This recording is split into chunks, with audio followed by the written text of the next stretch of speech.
Buonasera a tutte, buonasera a tutti e benvenuti alla prima intervista del nostro canale Too Much Harp. Qui con voi questa sera da Firenze Angelo Castiglione, da Milano Davide Speranza. Un saluto a tutti. Ciao a tutti. Ciao. Coloro i quali ci stanno guardando, siete già tantissimi perché l'ospite di questa sera è molto molto importante e siamo molto contenti di aprire questa stagione con lui. Lo diremo dopo per tenere un po' la suspense, come se nessuno lo sapesse. Lascio a Davide un attimo la parola per una piccola introduzione e poi andiamo subito sull'intervista. Ok, noi ringraziamo fin da subito tutti voi che siete qui presenti ad ascoltare questa bellissima intervista. Io personalmente ringrazio tanto Angelo perché è bravo e sa usare tutti i mezzi necessari tecnologici per far sì che questo accada. Quindi è un grazie, ti ringrazierò sempre, Angelo. Noi diciamo che fin da subito questo format di Too Much Harp, queste interviste, nello specifico le interviste che vengono fatte online, live su YouTube, non sono contenuti didattici, non spieghiamo come si suona l'armonica, ma sono contenuti culturali. Quando parliamo, facciamo interviste con artisti, e poi sono contenuti tecnici quando andiamo a intervistare professionisti di settore. Ecco, questa è la parola giusta. Quando parliamo con gli artisti andiamo a esplorare il loro mondo, quindi il loro modo di suonare, la loro creatività, il loro linguaggio musicale. Quando andiamo a parlare appunto con professionisti di settore andiamo a vedere un panorama che si riguarda l'armonica da vicino, ma anche fuori, intorno, come ad esempio contratti discografici, contratti di endorsement, insegnare l'armonica online, tutti questi tipi di mestieri che spesso e volentieri non vengono molto, diciamo così, sviscerati online, malgrado ci sono online tantissimi contenuti didattici. Il nostro intento è di fare qualcosa di unico e particolare, come la puntata di oggi, la prima puntata di Too Much Harp, prima stagione, intervista a Jason Ricci. Siamo veramente su un altro pianeta oggi, vero Angelo? Molto su un altro pianeta, estremamente, quindi senza tanti indugi andiamo a salutare e ringraziare l'ospite di questa sera, che è Jason Ricci. Ladies and gentlemen, Mr. Jason Ricci, here we are. Hi Jason, and thank you to be here with us on the first interview of... Ogni tanto va via la connessione.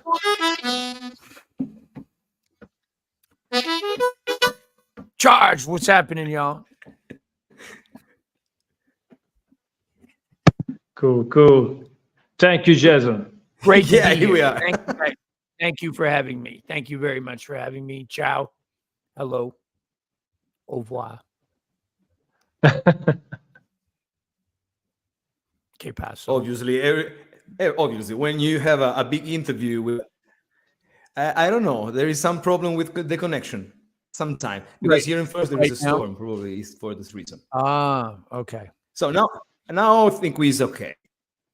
I think good. we are okay now in this moment. Good. So thank you so much for being here with us. And the first question that I would like to ask you is, how are you? How are you doing? I'm doing great, guys. Everything's fantastic over here. Other than that, I told you earlier I have to go to the dentist, which means 3 days at least of no harmonica and no cigars, even worse. Yeah.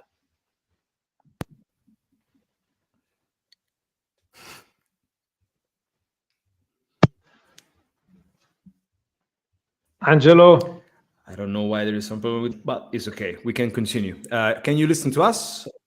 Sì. Yes, no problem. I'm hearing you perfectly. Yeah. Okay, so let's go straight. Yeah. Okay, perfect. So we would like to start our chat speaking of your new album, Behind the Veil. I show you now the cover. Can you talk about? No, thank you.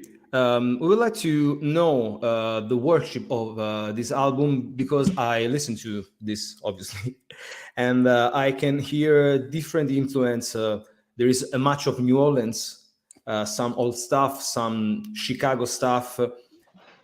Can you talk about it? Yeah. I think we took it like song by song. So most of the material was stuff that we had been playing a while already. 5, 10, 15 was the track that Caitlin sang. And that was the number that made me want to record again. So I was really excited to do something that I thought was more traditional. It's funny because people listening to the record are still saying, oh, well, it's very modern. And I mean, I think there's only really like 1 or 2 kind of modern songs on the record. The rest of it sounds pretty traditional to me.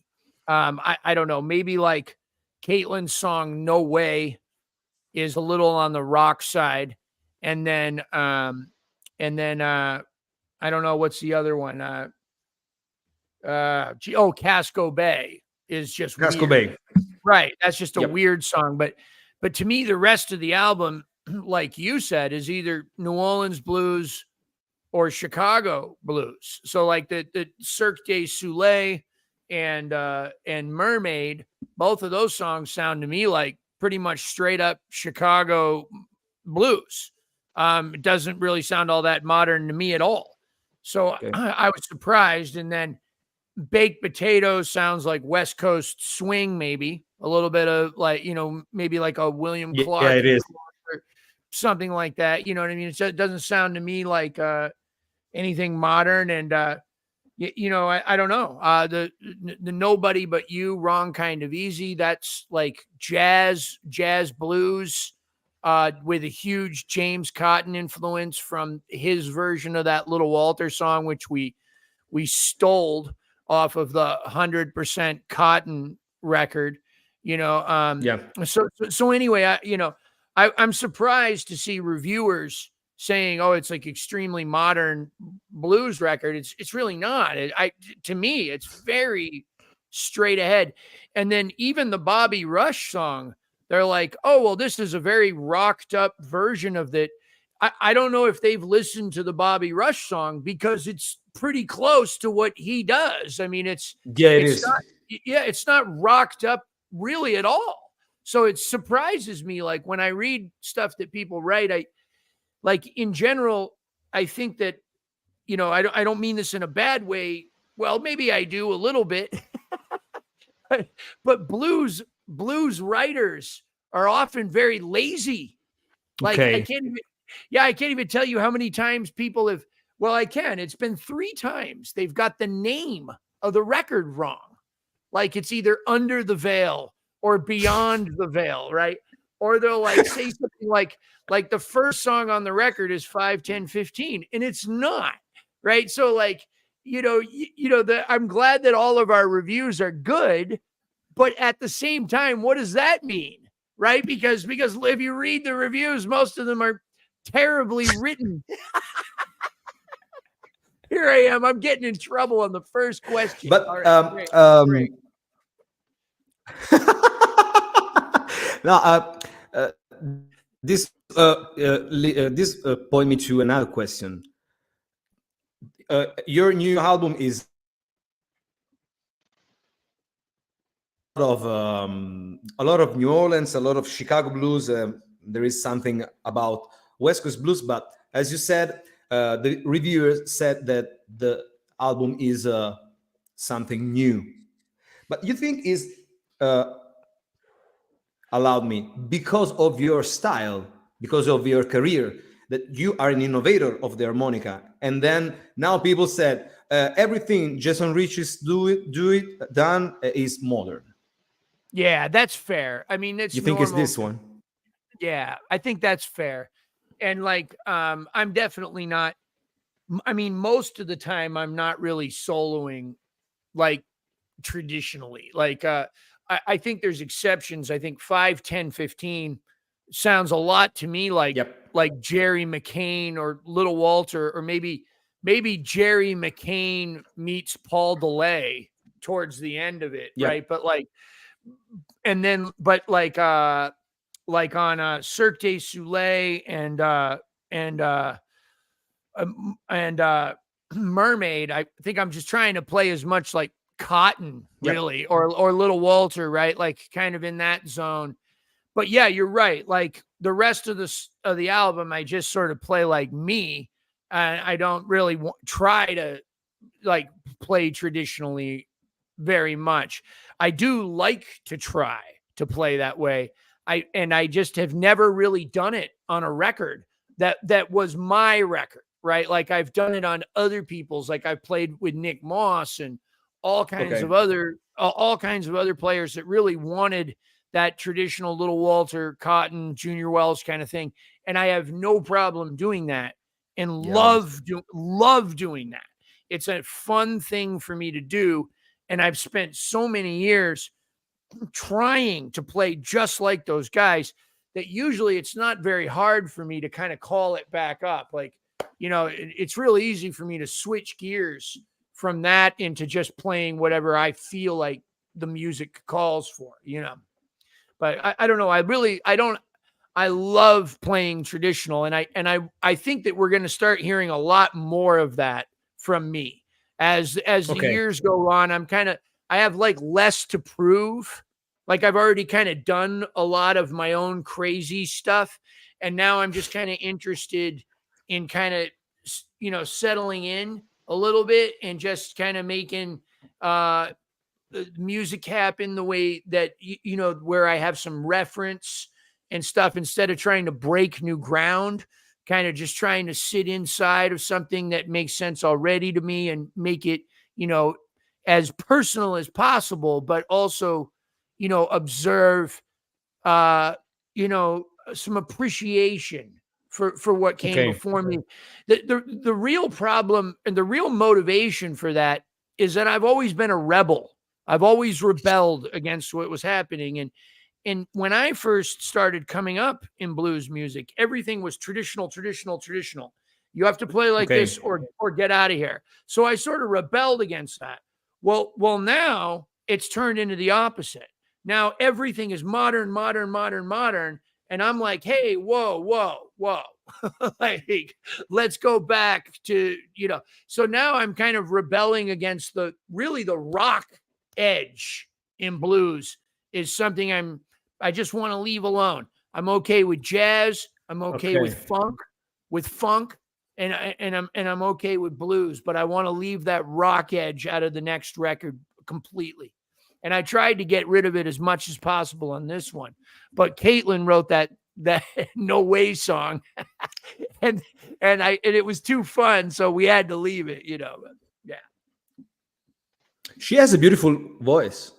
She sings very well. Thank you. It makes me happy when people just write. Yeah, I will. I don't know where she is. She left. Yeah.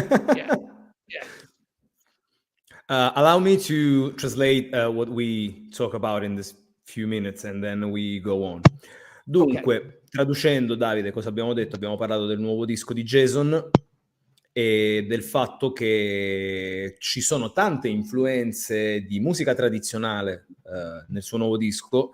Sentiamo tantissime influenze della musica di New Orleans, tantissime influenze della musica di Chicago, e la cosa di cui si meraviglia Jason, e questo è per capire veramente il personaggio, l'artista, si meraviglia del fatto che molti critici definiscano questo un disco innovativo, quando invece lui è il primo a dire ma in realtà è un disco di musica tradizionale. E da qui viene l'altra domanda: ma è possibile che ormai i critici dicano che tutto quello che fa Jason Ricci è innovativo e visionario anche se fa le robe tradizionali? La risposta è sì, può darsi. E in realtà Jason dipinge una situazione molto interessante, cioè il fatto che quando ha iniziato la sua carriera era traditional, essendo lui un ribelle. Cosa fanno i ribelli, Davide? Si ribellano, giusto? Ah, sì, e quindi stai parlando tra me e te, siamo e quindi giustamente Jason ha voluto innovare, adesso è tutto il contrario, è moderno, e quindi Jason Ricci cosa fa? Ritorna al tradizionale, come sentiamo nel nuovo disco, e tra l'altro io ho ascoltato, è bellissimo, torna al tradizionale, che è un altro gesto di ribellione nei confronti delle cose che cambiano. Ma io penso che Jason è un artista intelligente, oltre a essere di grandissimo talento, è un artista intelligente che sa quando cambiare, quando fa, cioè sono quei musicisti che sanno fare la cosa giusta nel momento giusto, e la padronanza di linguaggio di Jason, che sa fare traditional benissimo, sa fare delle cose iper avanzate, anche moderne sicuramente, tecnicamente avanzate, ma anche di stile, di gusto moderno. Infatti, Sì, quando esatto. lui diceva ho abbandonato un po' il rock, visto che anche io e te arriviamo dal mondo del punk, quando eravamo più giovani, tu ci sei rimasto un po' di più rispetto a me. Condivido anche la scelta un po' stilistica, che è quella di lasciare un po' il rock e andare più nel funk, nel jazz, o di quella che poi è il sound di New Orleans style, che è un grande suono. Sì. So, Jason, me and Davide have to tell you a big secret. Me and him, we start our music career in punk music. Yeah, my people. And then I stayed in punk music now, so I put harmonica in punk style. I'll send you something. So, okay, Nice. We a few months ago, when we start chatting, we send you some question. We had 3 questions, and we would like to talk about it. So I will translate the question and I will read it to you, and then we will chat about it.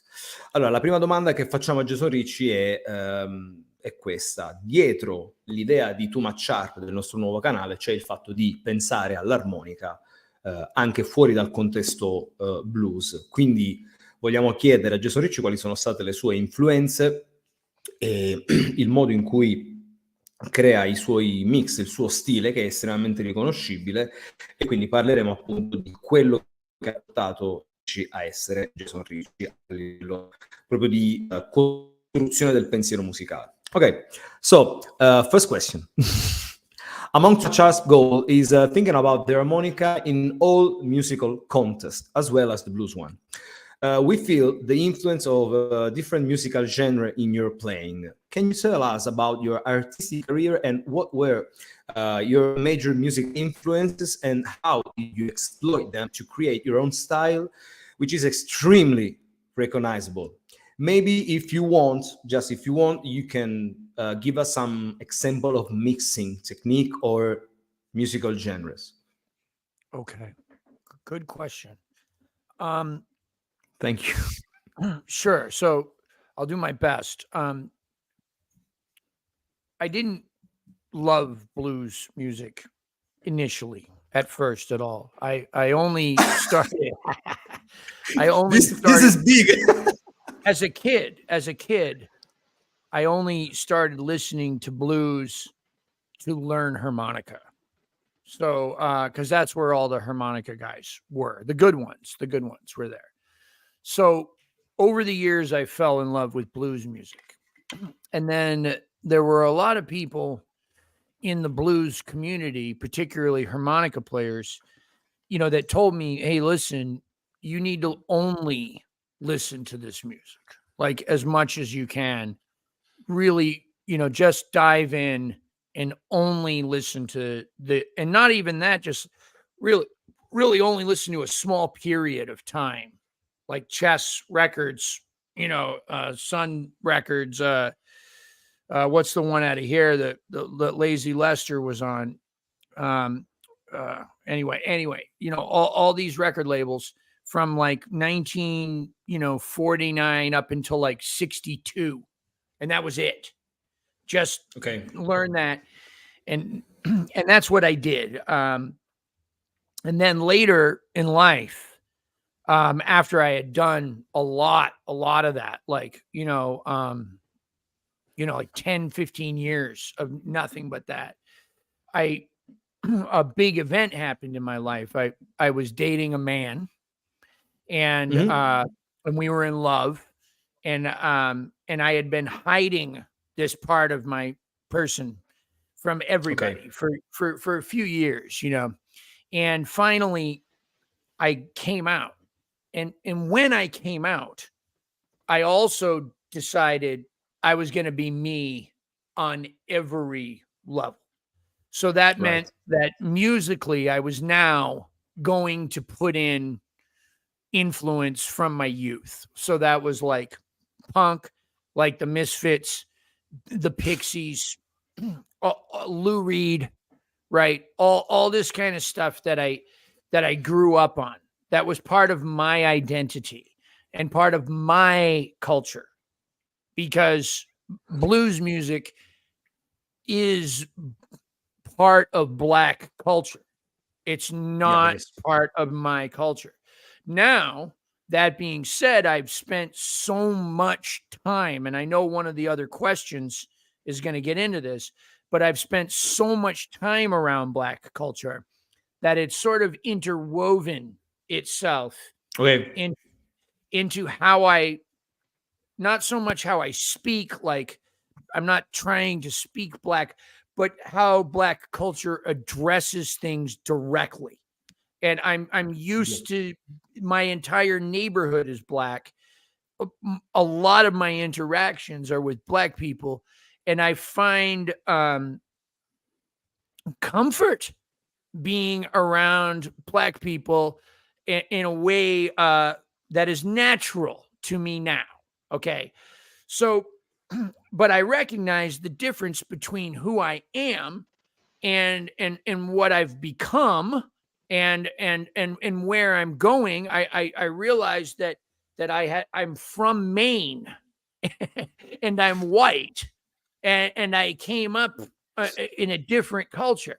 So when I first started making records like Rocket Number 9 and Done with the Devil, those records were observing my own culture. And I didn't care at that time whether or not anybody classified it as blues or not. I just didn't care. And if you didn't want to book me at your festival or your club because I wasn't blues enough, that was fine with me, right? Like, we don't have a problem. And the thing that I would say is that I don't think any of the Black artists that I listen to or have gotten to know are concerned either with what is blues, even though blues is their culture. So, I mean, I remember, and I know we're going to get to this, but, playing with Junior Kimbrough and R.L. Burnside. At the time that I was living and playing with them in their homes, in houses and stuff, that I remember they were not popular. They were not the giant artists that they are today. Junior had not died, so he wasn't popular. And RL hadn't done the punk record with John Spencer's Blues Explosion, and didn't have any samples or anything. So nobody knew who these people were. They were footnotes in the back of Living Blues magazine of like, oh, where are they now? And the popular blues artists were mostly the same ones that we see today. Buddy got the ones that fit into what white people define as blues. So it's funny that we would say blues is Black culture, yet we have a lot of white people deciding what blues is, including excluding Black people from that definition. And during the 90s, when I was with Junior and RL, I remember listening to that music and going, well, if I were to go back to Maine or Boston or California and play this, they would say it's punk. When it was blues that I learned from Black people, right? So it's a very difficult question because I'll tell you what I learned more than anything from Black culture, which is be yourself. That's what I've learned. And if there's one thing that ever attracted me to blues. It was watching people like James Cotton and Junior Wells being themselves, never, ever, ever trying to do this, to fit into this genre, to have a certain record label or sound or tube amp or whatever the heck it was that was the confined structure of what is acceptable traditional blues. That was garbage. I mean, Big Walter Horton covered La Cucaracha, right? Yeah, like, so if a white artist were to cover La Cucaracha, they would certainly say today, well, I don't know why he was covering Mexican folk songs on his record. It's supposed to be a blues album. But when Big Walter did it, there was no people back then to go, well, this is and this isn't blues. And, well, this is very rocked up, and I don't know about that. He's really taking this to the next, whatever, man. So there's that. But the big influence, I think, that exists in my playing, on a personal level is Pat Ramsey. That is the most audible influence in my music. And I appreciate you saying that I have an extremely individual sound. And I thank you for that. And I'm very happy to hear that you think that. However, to me, there's still a large part of that sound is an amalgamation of Pat, Adam Gusso, Howard Levy, and Little Walter, right? I would say those four are the big, maybe a little bit of Delay and William Clark and everybody along the way, Hummel, Primich, all of those guys that I spent so much time around and in some cases at the feet of learning from them. But yeah, I try to incorporate music that I love into what I'm doing because I have to. Because I'm still trying to be myself. And sometimes maybe that comes out better than I thought, and sometimes it doesn't. And it's for better or for worse. But today, the most predominant music that I listen to is jazz music. It's not that I'm not trying to be a jazz artist. I'm just listening to what I love. And if some of that comes out in my playing, I'm very happy that people hear that because it is such a big, big part of my life and what's important to me. So, I mean, who do I listen to now? I listen to a lot of Charlie Parker and Dizzy Gillespie and all the old 50s bebop guys. I listen to a lot of New Orleans jazz and like people like Donald Harrison and John Baptiste. Wow. And so modern and traditional New Orleans jazz, James Booker, Dr. John, all these kinds of people are tremendous, heroes of mine. And Walter Wolfman Washington from down here, Gatemouth, everybody that I can get, that I can listen to. And I would like to hear more funk, New Orleans jazz funk come out in my playing. I think we heard a little bit of that on the Ricci Crown release on the Hammond organ harmonica thing. I think more of that would be fun. Yeah. The bad kind is finally starting to dip its toes into that arena with the Hip Hugger, the Booker T and the MG song on the last song on the record. And I would argue with the Bobby Rush song is New Orleans funk. Bobby Rush is from Jackson, Mississippi. Well, he's from here originally, but he lives in Jackson, Mississippi. So as far as I'm concerned, that's New Orleans music too. Yeah. Okay, I'm going to translate. Also, I would like to thank you for your very true answer. It was a beautiful answer, and sometimes I'm started crying because I really feel you. So thank you very much. I'm going to translate if I can. Dunque, risposta incredibile, incredibilmente bella. Direi proprio di sì. Una lezione, sì. Ci ha dato una lezione in una frase. È una lezione di vita a tutti gli effetti. Allora, Jason ha voluto regalarci anche una parte molto importante della sua vita. Dice che cos'è che mi ha reso in questo modo. il fatto di frequentare per un periodo un uomo, e a un certo punto lui è voluto venire fuori con questa cosa, quindi ha fatto il came out, ovviamente, che non c'è niente di strano, e questo gli ha fatto pensare di voler essere se stesso in tutto quello che ha fatto. Quindi fondamentalmente le influenze musicali vengono dal punk, ha parlato dei Misfit, ha parlato dei Cure, però quello che ha sempre cercato di fare è essere se stesso. E poi ha fatto un discorso molto bello su un argomento abbastanza in voga in questo periodo, che è l'appropriazione culturale. Lui giustamente dice il blues è musica, espressione del popolo afroamericano. Io non lo sono bianco, quindi è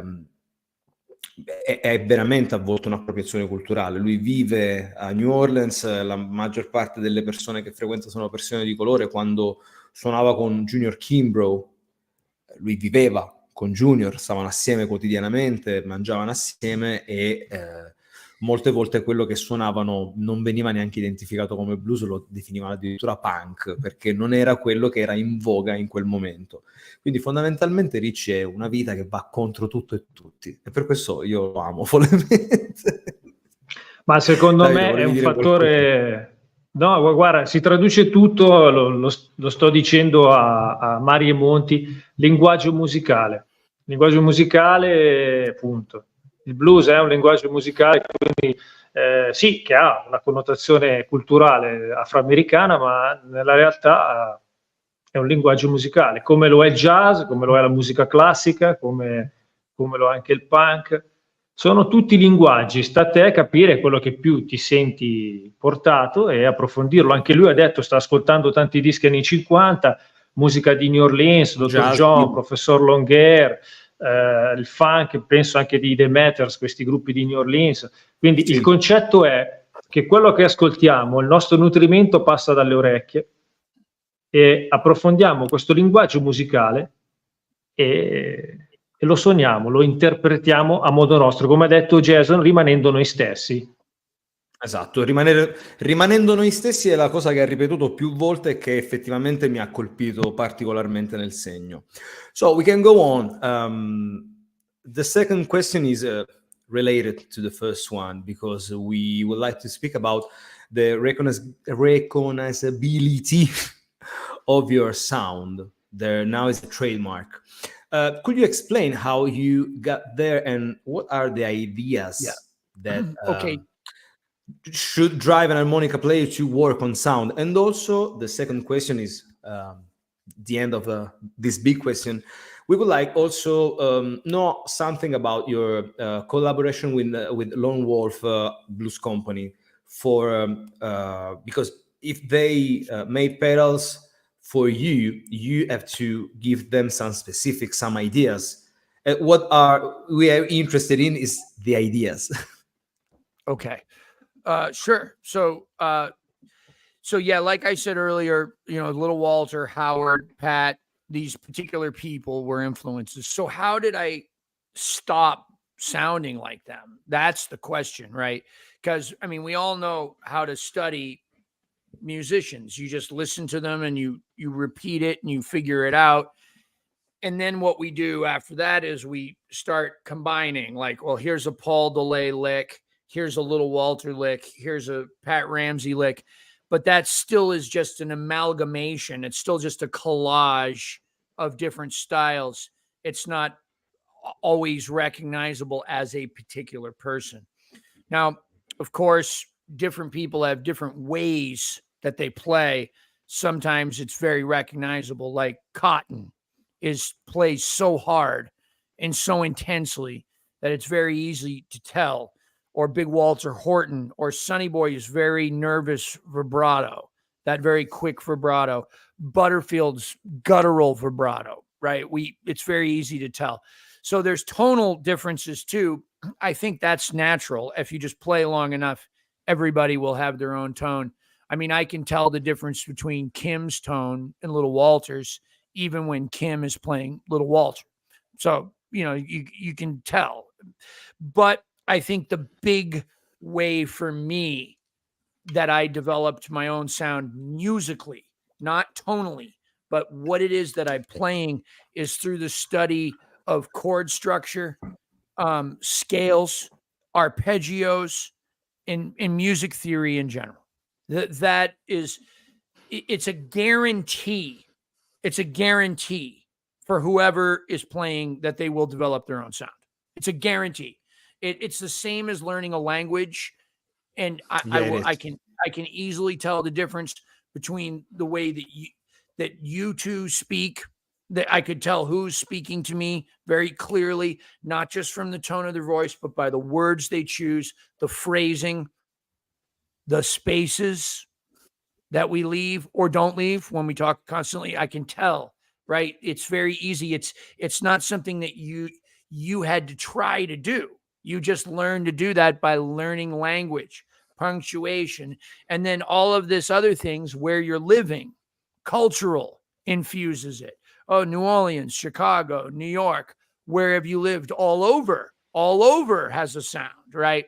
So and then genetics, like we were talking about before, just the way that your mouth is, the way your hands are. So there's all kinds of things leading people in the direction of sounding themselves. I think the real reason that more people don't end up sounding like themselves is, number one, they don't study any theory or learn how music is made. So they don't develop the confidence to make their own choices and notes, because all they have for reference is what came before them. So that's problematic. And then number two, the other reason that they don't is that they're afraid. It's easy to recreate something that everybody has already said sounds good. When you come up with an idea and it's untested, people will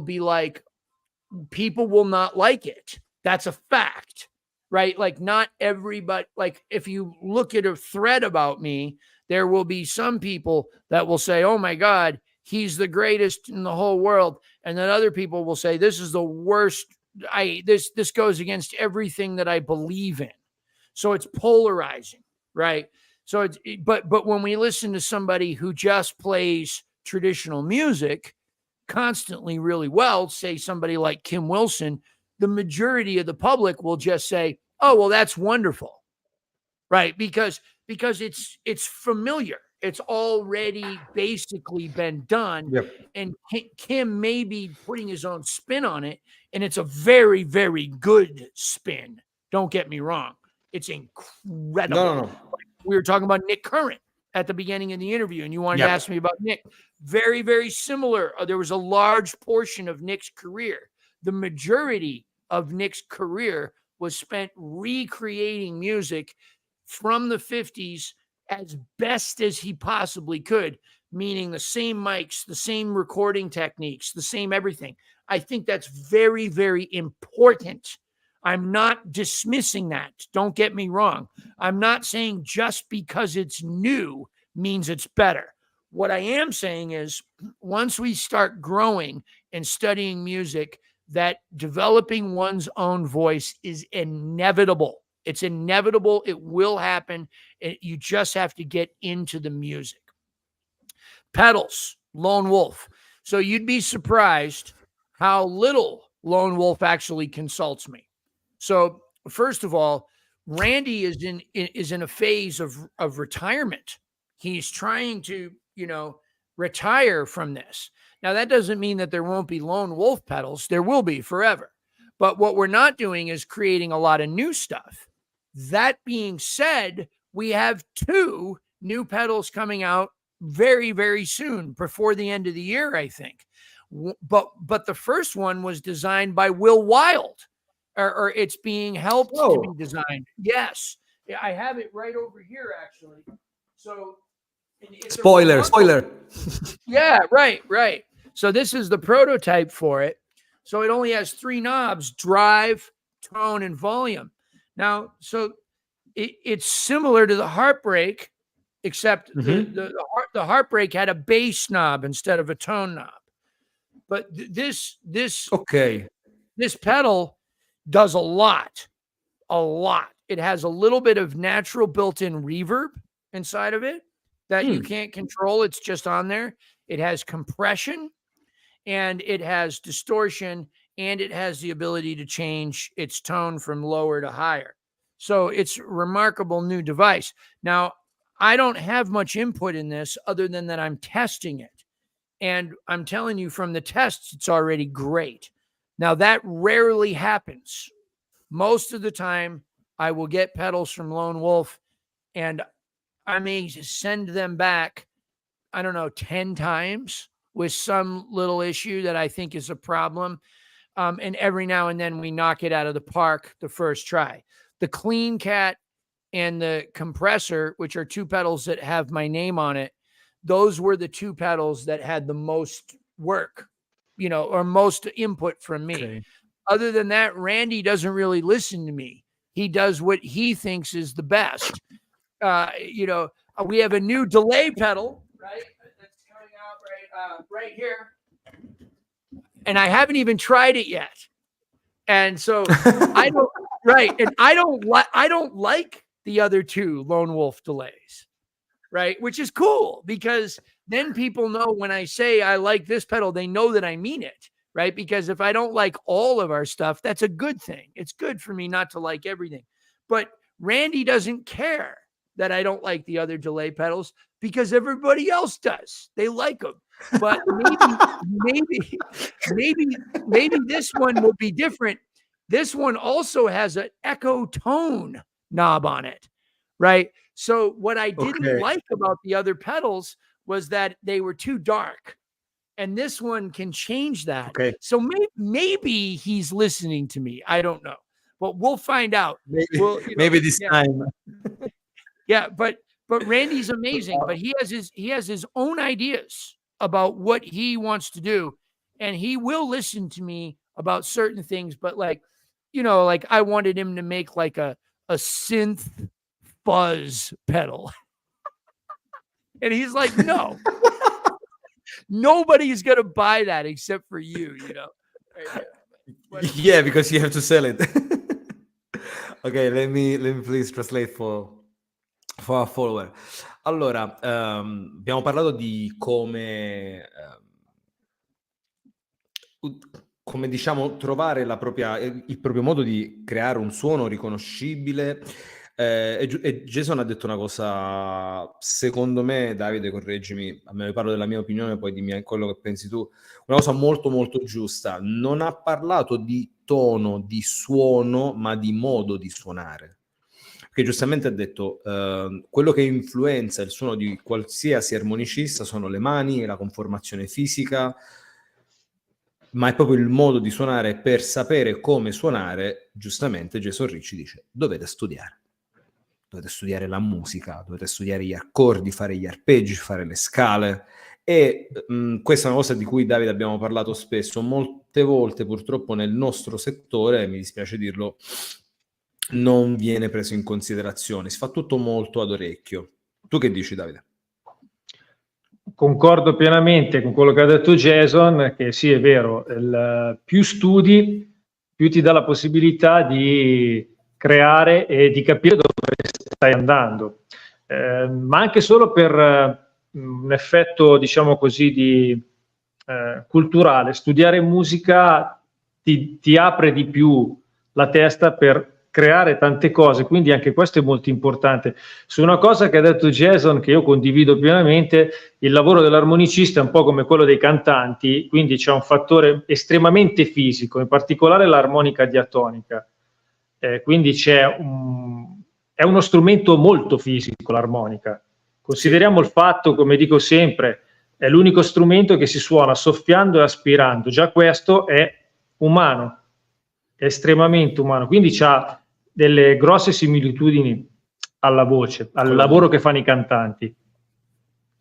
E poi per quanto riguarda la collaborazione con Lone Wolf Blues Company, ha detto una cosa che mi ha fatto morire da ridere, che Randy, proprietario e ideatore di tutti i pedali, fondamentalmente lui non lo ascolta, perché le idee di Jason sono sempre troppo estrose e ovviamente poi Randy non venderebbe i suoi pedali. Quindi questo è una chicchina molto interessante. Poi ci ha detto anche che ci sono 2 nuovi pedali pronti ad uscire, uno in collaborazione con Will Wild, che speriamo di avere. Salutiamo Will. Ciao Will. So we are about to end our interview. We don't want to take you so much time. So the last question that we would like to ask you, the last question is this one. Is talking about how to teach harmonica, because me and David are harmonica teacher too. And when you said that if you want to find your sound, you have to study music, is what I said every day to my students. So thank you for, because if I said it, nobody listened to me. If you said it, it's better. Totally. And there'll still be people that will disagree. And yeah, good luck. obviously. Good luck. Look, man, we don't it can care. happen. It can happen. Yeah, it's sure. just rare. It's rare. So the last question is about YouTube. I'll read you. For many years, you have decided to use YouTube as a vehicle of transmitting knowledge of the harmonica. You have always done it in an original and precise way, also focusing a lot of music theory, obviously spoken.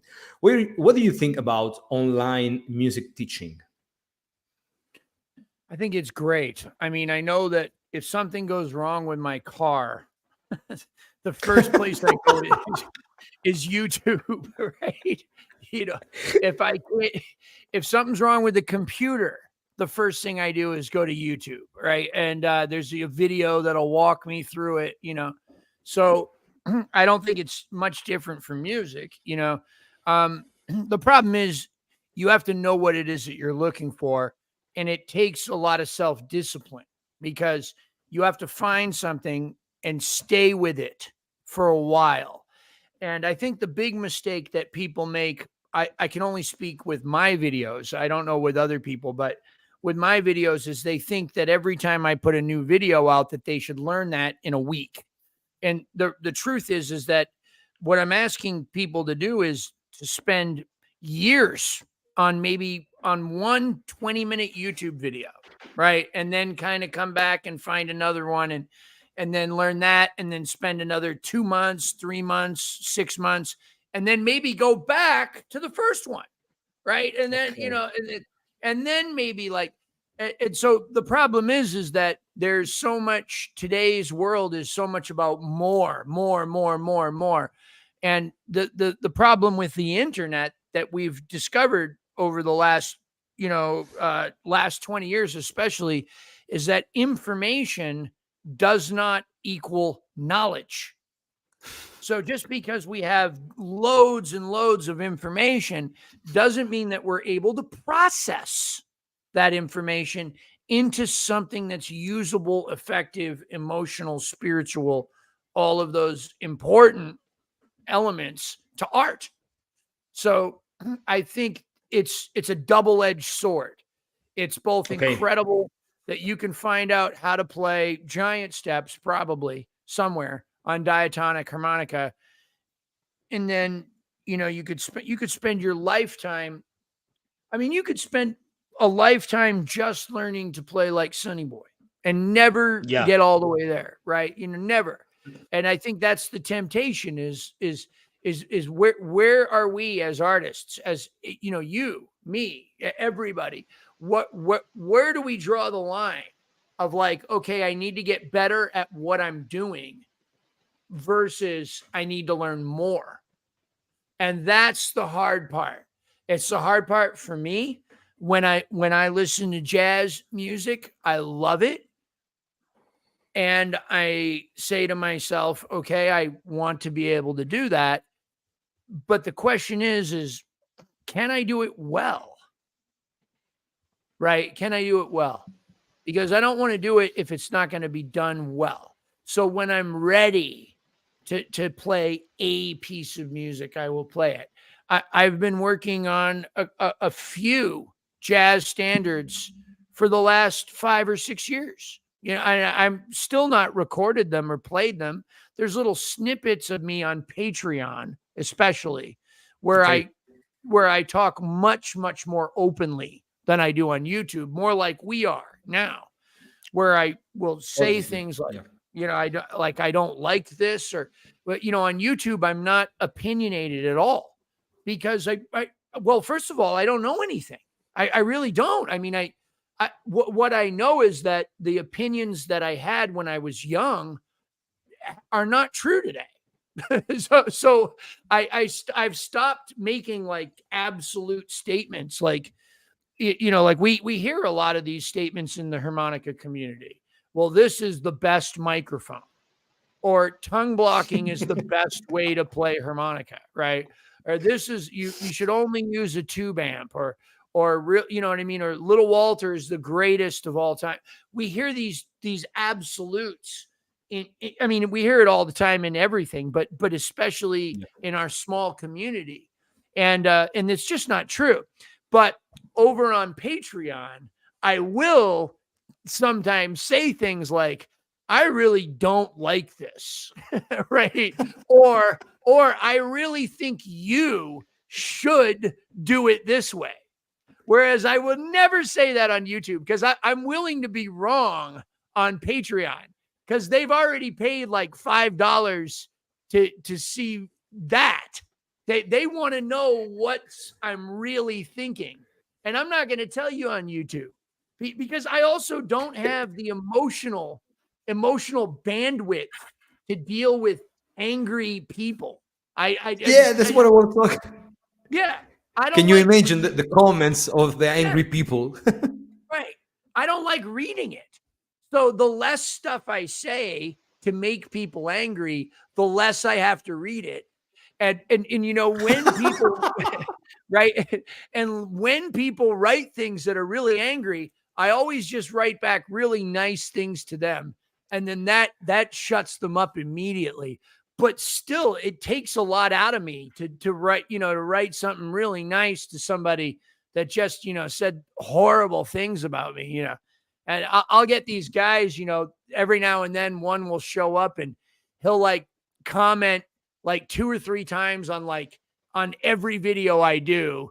And I'll see that this guy is like really, really upset. And it's just funny. Like, you're just really angry at a harmonica player, right? Somewhere, it's a pretty crazy thing to think about, but yeah. So it's really sad, actually. Like, there's no reason to be mad back. And then there's this whole the Dunning-Kruger effect. I don't know if you're familiar with this term, but it's like when somebody's too dumb to know that they're being dumb. I think also that we can spend our energy in a better way than answer to this kind of comments. Right. Even getting angry. It's just like, bro, you're too dumb to even know you're dumb. I don't have time to explain to you why a pentatonic scale is a good thing. If you can't figure that out, by the way I play, I don't know what to say, go ahead. I think I will use this way of word saying. So, going to translate and then we will finish our interview. Dunque, per quanto riguarda il discorso dell'utilizzo di YouTube e dell'insegnamento, Jason ovviamente cosa ci dice? Che i video che lui ha pubblicato da tantissimi anni fino agli ultimi, i suoi Free Friday,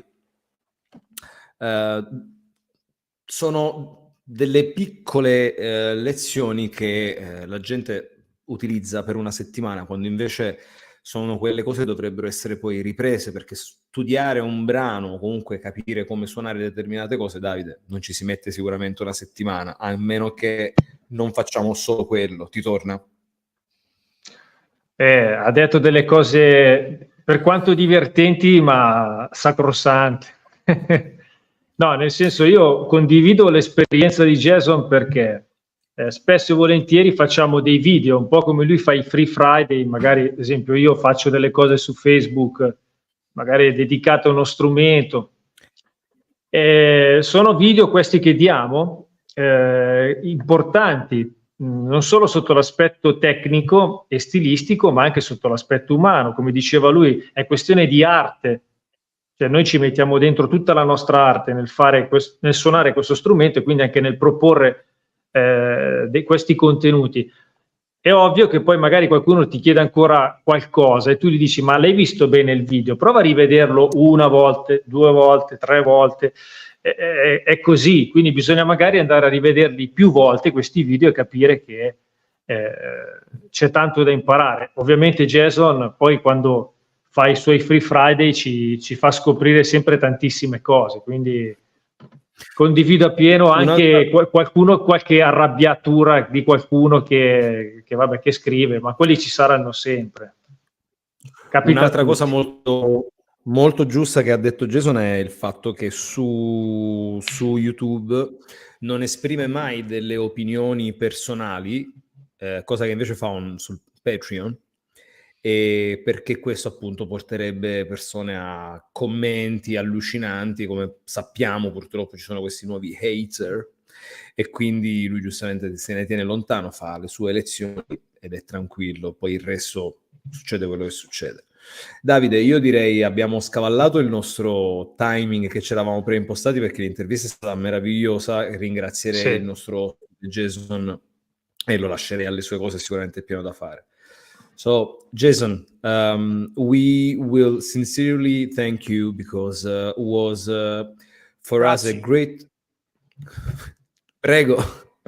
For us was a big stuff to open our interview with you. You are for us really a big person. You are a beautiful soul, and for harmonica players and harmonica world, you are such a rock for us. So for us, it's very important to spend this time with you and speak so sincerely. And we are very happy and proud that we are here with you, and we really thank you for the word that you spend with Grazie. Icho, too much harp. Hey, shout outs to Manlio, my man Manlio. Shout out to Melanie. Ciao Manlio. Skylia, right? My girl Melanie, right? And Manlio. I just want to say shout outs. What's up? Italian brothers and sisters. Love y'all. We hope to see you this summer here in Italy. Me too. Me too. And, I'm ready for some real food. Yeah. And we are here to help you if you want. So we got to smoke big cigars. Done. We're doing done. Take it. And right, the guys, interview. Thank you so much, Jason. The interview, if you want, will be on our YouTube channel. And I can't wait. Again, I will share it. I will let everybody know on Facebook, and thank you so much. And I will put an announcement on my YouTube channel too. Thank you so very much. Enjoy your day. And Instagram too. Thank you again. Instagram at Jason Ricci 93. I'm on Instagram a lot. Ask Melanie. I'm all there. I'm there way too much. And about can you tell just about your Patreon? Speak about your Patreon. How we can follow you on Patreon. Patreon.com/Jason Ricci. And minimum of 2 videos a month. Lately it's been a lot more lessons than vlogs, but a lot. I think there's 57 vlogs up there right now, and then some lessons, and then some behind the scenes stuff, interviews with like Lurie Bell and all kinds of really cool people. And right now we're doing live. We're going to do a live chat. We've had Zoom meetings on Patreon. All of that, $5 a month. You can give more if you want to, but right now it's $5. It was $1. Now it's gone up to $5. All the old people, they still pay $1, but the new people now have to pay $5. Because that's how it is. So see you on Patreon. Thank you again. All right, have a nice day. I got to go to the dentist, man. No. Good luck. Stay and talk to you guys. Yeah. I want to stay right here and talk to you guys, right, man? You can stay if you want, but health is important. Man, it's terrible. They're going to mess my teeth up. All right. Love you guys. Talk to you soon. Love you. Thank you. Thank you so much, Jason. Bye-bye. Thank you again. Bye. Ciao, Jason. Ciao. Ciao, too much time. Bene, Davide. Le ultime considerazioni. Arriviamo a 1 ora, abbiamo 30 secondi. È stata una serata bellissima. Speriamo che sia piaciuta a tutti i nostri follower. Se non siamo riusciti a tradurre tutto parola per parola, ce ne scusiamo, ma come avete sentito le risposte sono state molto ampie, proprio perché le domande, per nostra volontà, mia di Davide, erano molto ampie. L'idea delle nostre interviste è questa, quella di creare dei momenti di discussione sull'armonica, sulla vita dell'ospite che abbiamo, sulla sua carriera, sul suo modo di suonare e tutto il resto, perché questo è quello che ci interessa. Davide, che facciamo? Io saluterei, anzi, io la metto lì. Prossimo appuntamento, se tutto va bene, nel senso che dovrebbe essere già programmato. Possiamo dare la data o non la diamo? No, non la diamo. La data non la diamo perché stiamo aspettando conferma da un altro armonicista che abbiamo molto nel cuore e nelle orecchie io particolarmente spesso. Stiamo parlando di Dennis Grueling, ovviamente, che è una personalità molto importante anche lui nel mondo dell'armonica. Ci ha dato la sua disponibilità, adesso con lui cercheremo di trovare una data nella quale poter lavorare assieme su un'intervista come quella di stasera.